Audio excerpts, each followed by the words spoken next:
Nous savons que c'est Dieu qui est la source de toute bénédiction. Et par son Fils Jésus-Christ notre Seigneur, qu'il nous garde et nous donne la foi, la persévérance. Mon message pour tous les chrétiens, pour les membres de ma communauté et toutes les communautés ICAB de Bénin, de Togo, de l'Afrique, ce que je souhaite simplement que cette nouvelle année soit une année vraiment ancrée sur le Christ. Il faut que nous soyons persévérants, déterminés, courageux dans la foi pour tout et chacun de nous. Parce que cette année 2023, comme je le dis, c'est une année où il faut faire clairement le choix de la lumière. Tout ce qui est ténèbres, il faut vraiment s'éloigner des forces de ténèbres, des puissances de ténèbres. Tout ce qui est obscurité, ténèbres, nous ne devons pas choisir. Parce que si nous choisissons les ténèbres, nous aurons vraiment de grands bouleversements.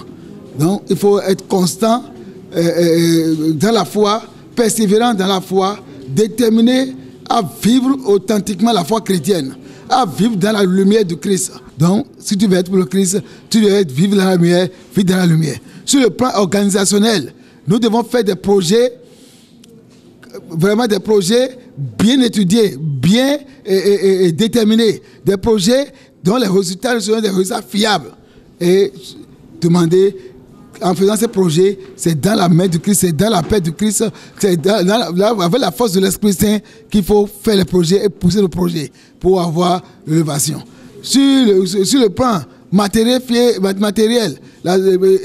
et financier, chacun de nous devons faire des efforts. Nous ne devons pas vivre dans l'oisiveté. Nous devons faire des efforts. Chacun doit travailler pour laisser que Dieu puisse bénir son travail. Donc forcément, il nous faut la détermination. Il faut la détermination. Je demande au peuple de Dieu d'avoir une vie qui plaire à Dieu, une vie qui honore le Seigneur, une vie qui glorifie le nom du Seigneur, une nuit de bénédiction, une vie de bénédiction, une vie de grâce. Et nous devons nous accepter les uns les autres. Évitons la haine, le mépris, le rejet, la jalousie. Et vivons dans l'amour. Parce que celui qui aime, il est de Dieu. Que l'amour de Dieu demeure avec tout un chacun de nous. À tous ceux qui m'écoutent, que nous devons tout faire pour renouveler notre allégeance à Dieu. En obéissant à sa voix, à sa parole, en accomplissant sa parole. Et mieux que cela, nous devons nous départir du monde. Car le monde est pervers. Et les temps que nous traversons sont des temps mauvais. C'est d'ailleurs les derniers moments que nous sommes, les derniers temps que nous sommes en train de traverser. Donc être sur le qui-vive, être en état de veille, ne pas gâcher ce que l'Éternel a prévu pour nous et qui forcément doit se réaliser lorsque nous restons fidèles à sa parole. Nous sommes en train de traverser des temps difficiles. C'est le marasme économique. La paupérisation est ambiante. Mais la parole de Dieu nous dit que même si les lionceaux venaient à manquer de quoi manger, ceux qui lui sont fidèles, qui le servent en esprit et en vérité, ne manqueront jamais ce dont ils doivent se nourrir, se vêtir, patati patata.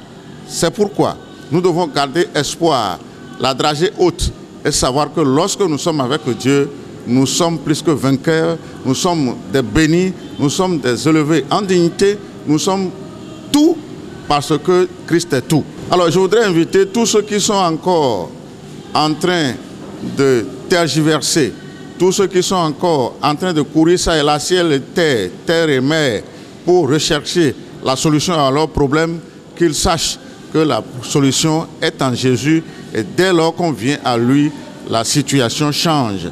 De mal, ça n'ira pas en pire, mais ça va changer positivement.